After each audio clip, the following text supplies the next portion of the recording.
아멘. 네, 하나님께 영광의 박수 올려드리겠습니다. 네, 옆 사람과 인사하시겠습니다. 반갑습니다. 축복합니다. 사랑합니다.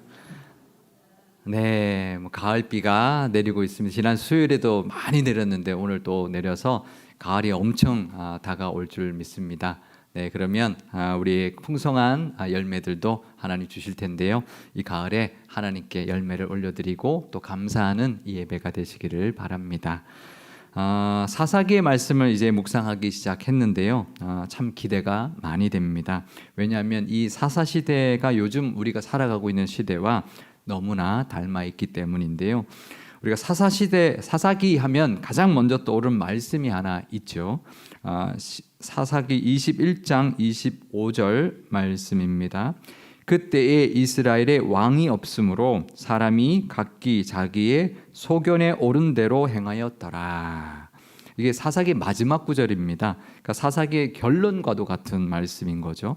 그러니까 사람들마다 자기 소견에 오른 대로 행하며 살았다라는 것인데요. 이 소견이라고 이제 우리나라 말로 번역을 했는데 바소자에 볼견자를 쓰잖아요, 그죠? 그러니까 어떤 일이나 사물을 이제 보고 이제 자기가 가지는 생각이나 그 의견을 가지고 이제 판단하고 살았다라는 건데요. 이게 히브리어로도 그 소견이 눈이라는 단어를 쓰고 있습니다. 그러니까 눈으로 보고 판단하고 보고 판단하고 생각한다라는 거죠. 얼핏 보면은 참 좋아 보이는 모습일 수 있습니다. 네, 남이 뭐라고 하든 내가 직접 보고 또 내가 보는 대로 생각하고 판단하는 것이니까 주관이 뚜렷하다라고 생각할 수 있는 거죠. 근데 문제는요, 우리가 우리의 눈을 믿을 수 없다는 겁니다. 우리가 보는 게 전부가 아니고요, 보는 게 다 옳은 게 아니기 때문입니다. 얼마든지 우리가 잘못 볼 수 있고 그러면 잘못 판단할 수 있는 것이죠. 제가 이번에 월드비전 컨퍼런스에서 배운 게 하나 있는데요. 신학교 교수님인데 미디어를 전공하는 교수님이 요즘에 있습니다. 왜냐하면 요즘엔 시대가 미디어 시대니까 미디어도 이제 우리 신학생들이 알아야 되니까 그분이 자료를 이제 공유를 해주셨습니다. 그래서 제가 갖고 왔는데요. 한번 몇 가지만 보여드릴 텐데 맞춰 보십시오. 지난번에 신방할 때 한번 보여준 우리 목장이 있는데 그분들은 잠깐 참아주시고요. 오뚜기 마요네즈가 맞을까요? 마요네즈가 맞을까요?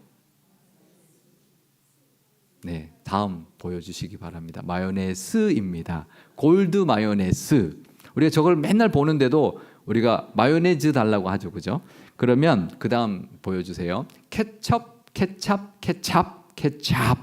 뭐가 맞을까요? 예, 오뚜기에서 케찹을 만들었는데 케찹 피읍입니다. 케찹. 예. 근데 이게 이 상표명하고요 외려 표기법하고는 좀 다릅니다. 외려 표기법으로는 마요네즈가 맞습니다. 근데 오뚜기에서 마요네즈라고 해서 계속 나오지만 우리는 마요네즈로 알고 있는 거고요. 케찹은 더 복잡합니다. 상품명은 피읍인데 우리는 뭐라고 생각할까요? 그러면 외려 표기는 뭐일 것 같으세요? 케찹, 그죠? 케찹일 것 같은데 외려 표기법으로 우리나라 말로는 사전에는 케첩이라고 되어 있습니다. 그러니까 우리가 아는 거랑 또 다른 게 많은 거죠. 하나 더 보여드리겠습니다. 미란다 뭐가 맞을까요? 네, 이거 착각을 굉장히 많이 한다고 하는데요. 폭삭 속았수다, 우리 요즘 유명한 드라마죠. 거기에 이제 한 장면에 보면 오해숙과 양관식이 식당을 열었는데 처음엔 안 되다가 나중에 대박이 나요. 그래서 맨날 이제 옆에서 맨날 짠지 걸던 미숙이가 그 옆에 바로 옆에 똑같은 메뉴의 식당을 열었어요. 그때 이제 오해순이가 뭐라고 하냐면 미린다가 있어야 환타가 잘 팔려. 이제 이런 이제 대사가 있는데요. 그러니까 작가들도 미란다 착각하는 거죠. 다음 사진 보여주시기 바랍니다. 미린다가 이제 우리 위에 이렇게 이제 표시에 보면 영어를 그대로 한글로 따가와 가지고 위에 이렇게 이제 나뭇잎 같은 게 있는데 저것 때문에 미란다라고 착각할 수도 있다라고 하는데 그 전에도 이미 미란다 그랬다고 합니다. 그래서 우리가 알고 있는 게 다 옳은 게 아닌 게 너무나 많이 있습니다. 그러니까 우리의 눈이 사실 정확하게 않고 우리가 보는 게 사실 다가 아니라는 것을 알아야 합니다. 그러니까 하나님의 눈으로, 우리의 눈이 아니라 하나님의 눈으로 세상을 보며 살아야 하는 것이죠. 그러니까 내가 보는 대로가 아니라 믿는 대로 살아야 합니다. 그러니까 소견에 오른 대로 사는 게 아니라 믿음에 오른 대로 살아야 하는 것입니다. 그러니까 우리가 이스라엘 백성들이 소견에 오른 대로 살았다. 이게 좋은 게 아니라는 거죠. 근데 세상 사람들은 그럴 겁니다. 소견에 오른 대로 사는 좋지. 근데 우리 믿는 사람은 믿음에 오른 대로 살아야 하는 것이죠. 제가 요즘에 그런 생각을 참 많이 합니다. 아, 그래, 믿음대로 살아야지. 우리 살다 보면 답답할 때 참 많죠. 근데요, 그래도 믿음으로 사셔야 합니다. 믿음이 이깁니다. 뭐 다른 게 이기는 게 아니고요. 내 생각으로 살면 안 됩니다. 내 생각보다 하나님 생각이 훨씬 더 크십니다. 그러니 하나님 믿고 나가는 겁니다. 그 시대의 사람들 각자 자기가 보는 대로 또 소견에 오른 대로 살았는데요. 이 시대와 너무나 닮아 있습니다. 요즘 시대를 되게 멋있게 포스트 모더니즘 시대라고 하는데요. 이게 멋있게 보이지만 뭐 쉽게 말하면 이런 겁니다. 그래, 이것도 맞고 저것도 맞다. 너도 맞고 나도 맞다. 여기도 구원이 있고 저기도 구원이 있다. 그런 게 포스트 모더니즘입니다. 그러니까 다 맞다는 거죠. 다 일리가 있고 다 맞다라는 거죠. 그런데요, 뭐 그렇게 사는 게 좋죠. 일상생활할 때는 그래, 너 말도 맞고 맞다 좋지만 진리에 대해서는 그럴 수 없는 것이죠. 이솝 우화에 보면 이런 우화가 하나 있습니다. 까마귀와 새끼들이라는 우화가 있는데요. 새끼 까마귀가 우리 아이들이 맨날 질문이 많잖아요. 그래서 하얀 거위는 좋은 동물이에요. 그러니까 어미가 좋은 동물이야. 그러면 검은 오리는 좋은 동물이에요. 좋은 동물이야. 계속 물으니까 다 좋아 그랬던 거예요. 근데 어느 날 여우가 왔는데 여우는 좋은 동물이에요. 여우도 좋아. 그랬는데 새끼들이 다 그 여우를 따라가서 잡아먹혀 버렸다. 이제 그게 이솝 우화인데요. 이솝 우화를 읽는 아이들도 압니다. 이게 다 옳다라는 건 아니라는 거죠. 그게 다 맞아가 아니라는 거죠. 근데 이 시대에 살아가는 사람들은 이것도 옳고 저것도 옳고 진리도 뭐 다 옳고 이것도 맞고 저것도 맞고 구원도 맞고 여기도 구원이 있고 저기도 구원이 있고 그게 옳다라는 거죠. 이 시대가 그런 시대입니다. 그러니 요즘 시대를 살아가는 우리도 이 사사기의 말씀이 꼭 필요한 말씀이고요. 이 사사기의 말씀으로 가나안 땅 같은 이 세상에서 하나님의 은혜와 약속을 제대로 온전히 누리며 살아가시는 저와 여러분이 되시기를 바랍니다. 그러면서요, 이스라엘 백성들이 왜 그렇게 됐을까? 도대체 왜 그렇게 되었을까? 하나님의 구원하셨잖아요. 그 출애굽해 시켜주셔가지고 그 광야를 지내왔고 이제는 가나안 땅까지 정복을 했습니다. 땅까지 다 받았습니다. 종으로 살던 사람이 이제 땅까지 분배를 받았으니 하나님 주신 복만 누리면 되는데 왜 그 복을 놓치면서 살아가는 길을 걸어갔을까요? 사사기 2장 11절 말씀입니다. 이스라엘 자손이 여호와의 목전에 악을 행하여 바알들을 섬기며, 그러니까 하나님 목전에 악을 행했는데 그 악이 뭐냐면 바알을 섬겼다라는 겁니다. 왜 바알을 섬겼을까요? 얼마나 어리석습니까? 그 능력의 하나님을 버리고 왜 바알에게 가서 절하고 바알을 섬겼을까요? 바알이 도대체 뭐라고? 그러면서 우리는 이렇게 생각합니다. 참 이스라엘 사람들 어리석다. 나는 그렇지 않다. 그렇게 자신할 수 있는데요. 근데 그게 그렇게 만만한 문제가 아닙니다. 바알은요, 그 당시 가나안 땅에 이제 원주민들 또 족속들이 많았는데 가나안 땅에 이제 믿는 각 이제 그 부족들마다 신이 있지만 그 가나안 땅 원주민들이 섬겼던 신들, 여러 신들 중에 가장 최고의 신이 바로 바알이었습니다. 그러니까 비와 폭풍을 주관하는 관장하는 농경의 신이라고 여겼던 신인데요. 그러니까 그 당시의 신의 개념은 신들이 다 따로 있습니다. 바다의 신이 따로 있고 농경의 신이 따로 있고 여기 신이 따로 있고 저기 신이 따로 있다라는 거죠. 우리나라도 전통적으로 샤머니즘이 그렇죠. 산신령이 따로 있고 바다의 신이 용왕신이 따로 있고 다 신들이 따로 있다고 생각하잖아요. 그러니까 이스라엘 백성들이 가나안 땅에 정착해서 살면서 이제 농사를 짓게 되었습니다. 그동안은 종이었고 그다음에 그들이 주로 이제 유목민이었습니다. 이제 양을 키우고 그러던 사람들인데, 그러니까 여호와 하나님은 유목민이었던 자기들의 조상 아브라함과 이삭과 야곱의 신이었잖아요. 그러니까 그들이 생각하기에는 그 당시 신 개념으로 여호와 하나님은 유목민의 신이다. 그러니 근데 바알은 농경의 신이고 풍요의 신이니까 우리가 이 가나안 땅에 와서 농사를 지으려면 가나안 신 이 바알에게 제사를 드려야 농사도 잘 되고 풍요롭게 살 수 있을 거다.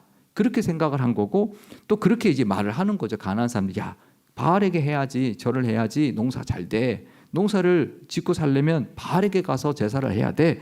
그런 거죠. 어떤가요? 하나님은 정말 유목민들만의 신인가요? 아니죠. 절대로 그렇지 않습니다. 하나님은 온 천지를 만드시고 온 세상 만물을 주관하시는 분이십니다. 분명히 말씀으로도 이스라엘 백성들에게 선포해 주셨습니다. 모세오경, 그들이 붙들고 늘 지켜왔던 그 말씀을 들었던 그 모세오경의 첫 문장이 태초에 하나님이 천지를 창조하시나니라 라는 말씀이잖아요.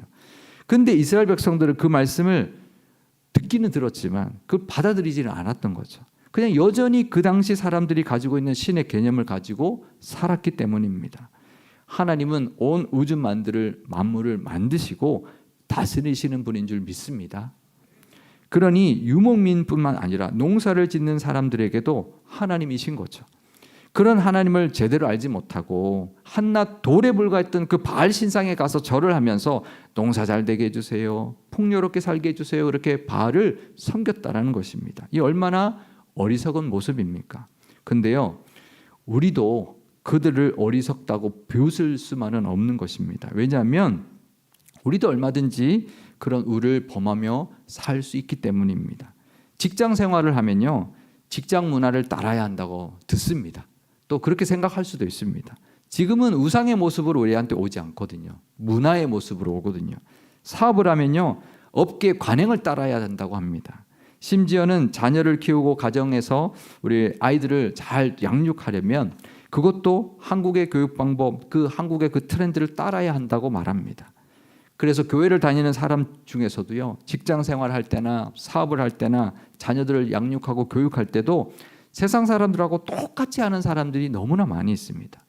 그냥 사는 모습만 보면 이 사람이 교회 다니는 사람인지 안 다니는 사람인지 구별이 전혀 안 되고 똑같이 살아가는 경우가 너무나 많습니다. 하나님은 교회에서만 하나님이십니까? 아니죠. 직장에서도 하나님이십니다. 사업장에서도 하나님이신 줄 믿습니다. 우리 가정과 자녀 교육에서도 하나님이 우리 하나님이신 줄 믿습니다. 세상 방법이 아니라 그것의 문화와 관례를 따를 것이 아니라 하나님의 말씀을 따라, 하나님의 방법을 따라, 하나님의 인도하심을 따라 살아야 할 것입니다. 그렇게 살아야, 그렇게 믿음으로 살아야 하나님이 하시는 일을 우리가 만나게 될 것입니다. 쉽지 않죠. 하지만 하나님의 도우심, 하나님의 역사하심을 경험하려면 내가 직장에서도 사업에서도 우리의 자녀들을 교육할 때도 하나님의 능력을 경험하려면 믿음으로 살아야지, 경험하지. 그냥 똑같이 세상 사람들하고 살면서 내 교회 다니니까 하나님이 잘해 주시겠지. 아닙니다. 믿음이, 요즘 정말 그런 생각 많이 드는데요, 믿음이 하나님의 은혜를 누리게 해줍니다. 믿음이 없는데 어떻게 하나님의 은혜를 누리겠습니까? 내가 무엇을 하든, 지금 어떤 문제가 있든, 어떤 내가 지금 나 앞에 있는 어떤 일들이 있든 믿음으로 하나님 의지하면서 나아가십시오.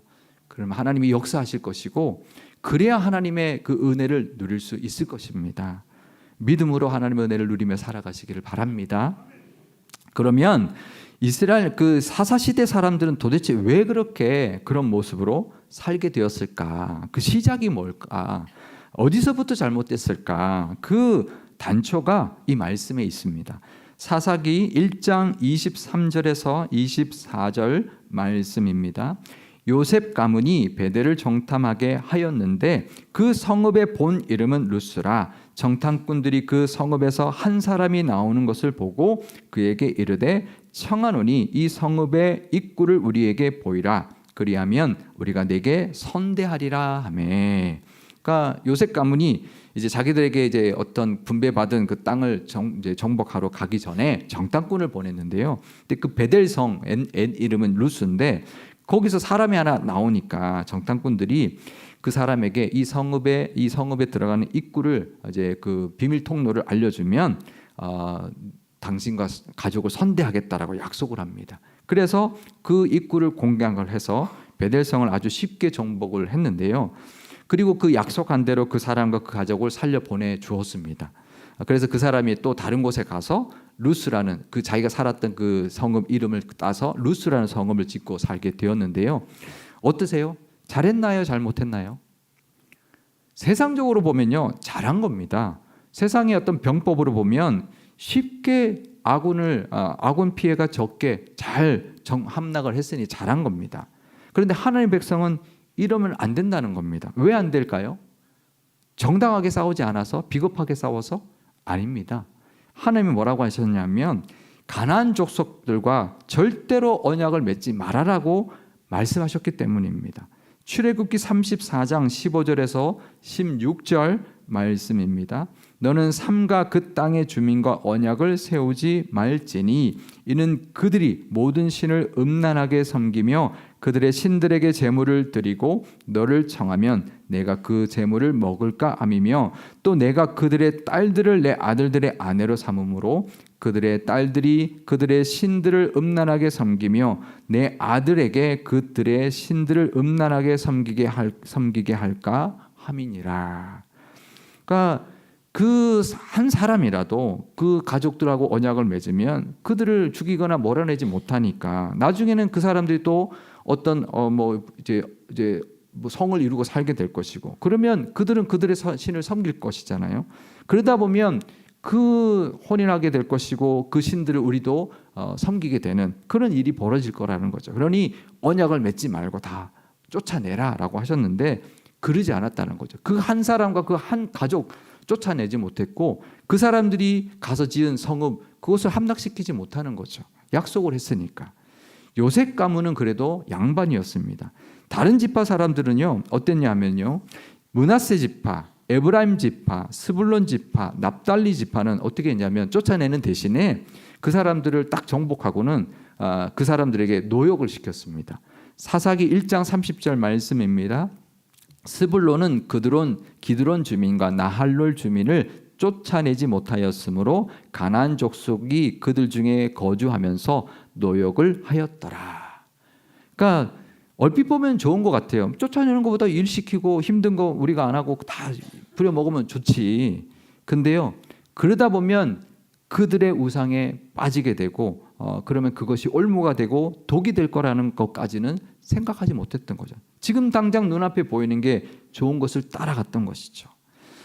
사실 우리는 우리 당장 눈앞에 보이는 것 말고 내다볼 수 있는 그 능력이 없습니다. 우리가 보이는 것 말고 판단할 수 없습니다. 그 능력이 없습니다. 그러니 그게 우리의 한계죠. 어쩔 수 없는 한계입니다. 우리 앞을 잘 내다볼 수 없는 거죠. 하나님이 명령하신 대로 하나님이 언약을 맺지 말고 하나님 믿고 하나님의 그 뜻대로 하나님의 도우심을 구하면서 그 성을 공략했어야 했습니다. 그리고 그 땅 주민을 다 몰아냈어야 했습니다. 뭐가 문제였을까? 타협이죠. 타협. 세상과 타협하며 살아가는 것입니다. 처음에는 그게 쉽고요. 성공하는 것처럼 보입니다. 그런데요. 하나 타협하면 또 하나 타협하게 되고 결국에는 그것이 우리를 망하게 하는 길이기 때문입니다. 그 주민들과 언약하고 타협하며 살았으니까 그들의 제단을 헐 수 없고 그들은 여전히 우상 숭배를 하게 되고 그러다 보면 이스라엘 백성들도 하나둘 거기에 넘어가게 되고 그들 풍습을 따라가게 되고 그러면 나중에는 그들의 신들에게 절하는 모습이 된다라는 거죠. 결국 그 타협이 가시와 올무가 되었다라는 것입니다. 우리도 세상 따라 살면 안 됩니다. 세상과 타협하면 안 됩니다. 이게 근데 세상 등지고 살라는 말이 아닙니다. 세상을 이기며 살라는 거죠. 세상을 이기려면요. 세상 방법으로는 못 이깁니다. 하나님의 방법으로 이기는 것입니다. 세상 살면서 어떻게 세상 방법으로 세상을 이기겠습니까?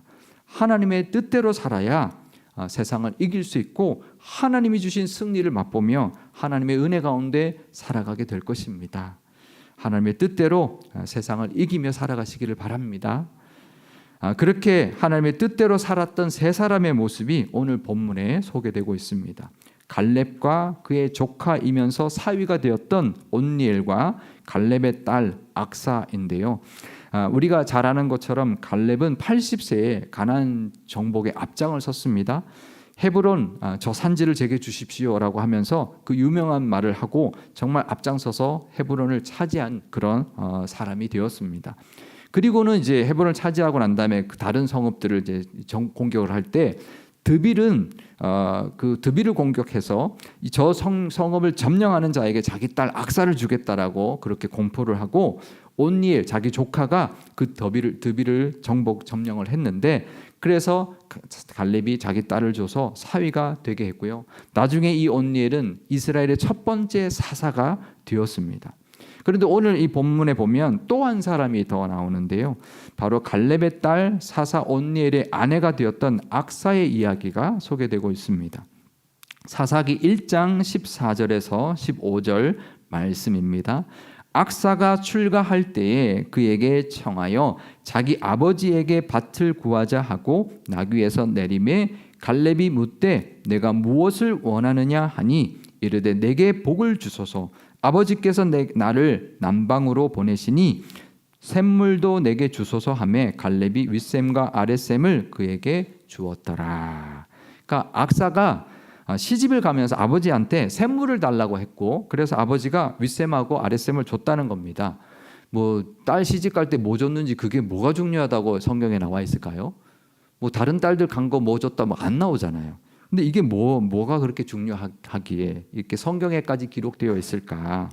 우리가 이 상황을 이스라엘 땅을 좀 알아야 이해할 수 있는데요. 악사가 갈렙에게 아버지에게 이렇게 말을 합니다. 나를 남방으로 보내시니 이렇게 말을 합니다. 이 남방은 이제 원어가 이제 네게브라는 것을 번역한 건데요. 네게브는 지명 이름이기도 한데 그 원래 뜻은 메마른 땅이라는 뜻입니다. 그러니까 이제 가나안 땅의 남쪽은 굉장히 메마른 땅이거든요. 근데 악사가 자기를 메마른 땅으로 아버지가 자기를 메마른 땅으로 시집 보내면 가겠다는 겁니다. 근데 그 메마른 땅에서 잘 살려면 샘물이 있어야 되니까 샘물을 달라고 한 거죠. 그래서 아버지가 샘물을 줬다라는 것입니다. 그것도 대꾸 안 하고 그냥 기꺼이 줬다라는 거죠. 그러니까 하나님은 우리에게도 헤브론이나 드빌 같은 점령하기 힘든 그런 성을 점령해라. 그 땅으로 가라고 하실 때가 있고요. 살기 힘든 항무지로 가라고 할 때도 있습니다. 그럼 우리는 못 가겠습니다 하는 게 아니라 저 산지를 제게 주십시오라고 갈렙처럼 또 말하면서 나가야 되고 또 저 성읍을 제가 점령하겠습니다라고 온니엘처럼 하면서 나가야 합니다. 하지만 그 길이 만만치가 않거든요. 그러면 우리가 타협하지 않고 내 판단으로 하지 않고 믿음으로 나가면서 그 다음에 이제 해야 될 일이 있습니다. 믿음으로 나가면서 뭘 해야 되느냐? 이 악사처럼 아버지께 구해야 합니다. 하나님 내 힘으로 안 됩니다. 하나님 도우심이 필요합니다. 하나님께 구하면서요. 이 악사가 하는 거 보면 굉장히 당당하게 구합니다. 아버지 이거 주십시오. 그래야 내가 거기서 살 수 있습니다. 그렇게 간구했는데 아버지가 들어주셨습니다. 우리도 살다 보면 믿음을 살 때 힘들고 부대낄 때가 있습니다. 그럴 때 하나님께 구하시기 바랍니다. 믿음으로 구하시기를 바랍니다. 그럴 때 아버지가 그 딸 악사에게 기꺼이 윗셈과 아랫셈을 주셨던 것처럼 우리 아버지 되시는 하나님께서 우리에게도 우리가 필요한 거 우리가 구하는 거 주실 것이고 우리를 도와주실 것입니다. 그래서 그 힘으로 그 도우심으로 우리가 가는 곳에 승리를 맛보게 해주실 것이고 그 땅을 차지하면서 하나님께 영광 돌리게 해 주실 것입니다. 우리가 살아가고 있는 이 땅도요 가나안 땅하고 똑같습니다. 우직하게 믿음에 오른 대로 믿음대로 살아가시고 또 당당하게 하나님 앞에 도우심을 구하면서 살아가시기를 바랍니다. 그래서 끝내 승리하시고 적과 꿀이 흐르는 땅의 그 모든 복을 다 받아 누리며 살아가시는 우리 상일교회와 상일교회 모든 성도님들 다 되시기를 주님의 이름으로 축원드립니다. 기도하시겠습니다. 우리에게도 적과 꿀이 흐르는 땅 주시기를 원하시는 하나님 아버지, 이스라엘을 출애굽해 주셨던 것처럼 우리도 구원해 주셨고 광야를 잘 지내오게 해 주셨던 것처럼 우리도 지금까지 인도해 주신 그 은혜에 감사와 영광을 올려드립니다. 우리가 살고 있는 이 땅도 가나안 땅 같은 것입니다. 온갖 세상의 것들이 우리를 위협하고 유혹하고 있습니다. 이런 세상에서 하나님이 원하시는 대로 세상과 타협하지 않고 살 수 있는 믿음의 용기를 주옵소서. 세상 방법과 세상의 그 문화와 관례를 따라 살지 않게 하시고 오직 하나님의 뜻대로 살아서 이 땅에서 늘 승리하며 하나님이 주신 은혜와 복을 누리며 살게 하옵소서. 갈렙과 온니엘처럼 사명도 잘 감당케 하시고 악사처럼 아버지께서 주실 것을 믿고 정말 당당하게 구하며 살게 하옵소서. 그래서 내 소견에 오른 대로가 아니라 하나님을 믿는 믿음에 오른 대로 살아서 약속하신 모든 복, 예비하신 모든 은혜를 다 받아 누리는 우리 교회와 모든 성도님들 되게 하옵소서. 우리 구주 예수님의 이름으로 기도드리옵나이다. 아멘.